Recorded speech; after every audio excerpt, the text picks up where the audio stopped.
We have Dr. Al Johnson on to speak about this coffee thing. It could change everything. Dr. Johnson, what is it? One day you can eat red meat, the next day you can't. Then they come back and say you can eat red meat. Now it's coffee. So does this really, based on research, does it really either prevent or reverse the clogging of the arteries? Well, that is a good question. What the study did tell us, and it was done on 25,000 South Koreans, average age 41, is that those who drank 3 to 5 cups of coffee a day did not have calcium in their coronary arteries. Now, the rest of it is kind of speculation beyond that because they don't know all the different factors, but it's speculated that it may decrease type 2 diabetes. We know that there's plant sterols in coffee, which decrease the LDL, the bad cholesterol. However, there is chemicals in coffee. There's 1,000 chemicals in coffee, and one of them is cafestrol, which increases LDLs, but it is removed if you use a paper filter.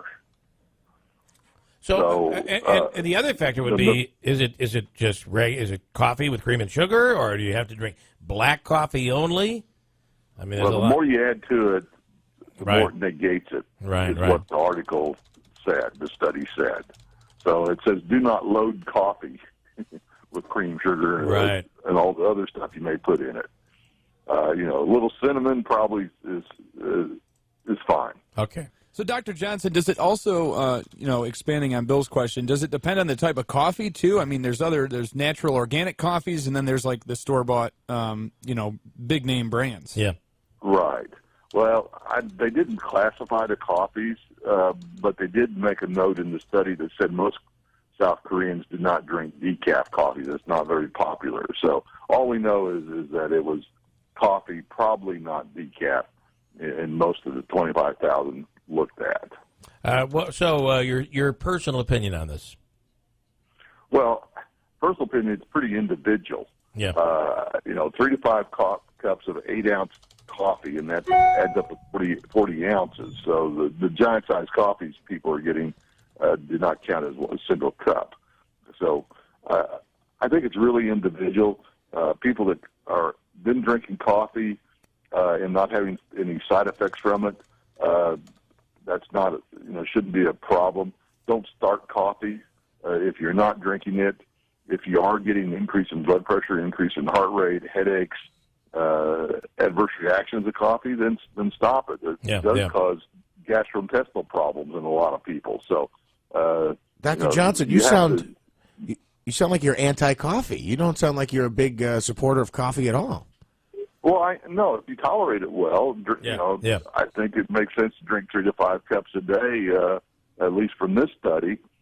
Moderation is always good in whatever we do in life, whether it's exercise or drinking alcohol. You've got to be moderate for the health effects. Hey, Dr. Al Johnson, will you come back on when the study comes out that says that coffee actually increases cholesterol and the clogging of the artery? Because that'll be coming next year probably. So. Yeah. Well, it does change. Yeah. And as they look at different factors in it, you may get different ideas. And so that's why it really comes down to the individual. Right. But the message I want to leave this morning is they did this study with the CT for calcium scores of your heart, and that is readily available in the United States. In Dallas, you can get one for $80 if you pay cash. Wow. And it's early detection of coronary artery disease, which is good to know. If you're low, you have less worry about coronary artery disease. If you're high, then it's picking it up, and you can figure out what to do about it. And that is just a simple blood test, and then they do the work with the blood? It's a radiology test. Oh, it's a radiology test. All right. Yeah, you run you through a CAT scan, and it picks up the calcium in your coronary arteries if you have any. And what is that test called? What is that called again?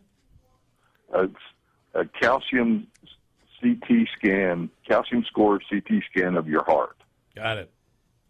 Yeah, that sounds like one that would not be a bad idea to take that to have that test done.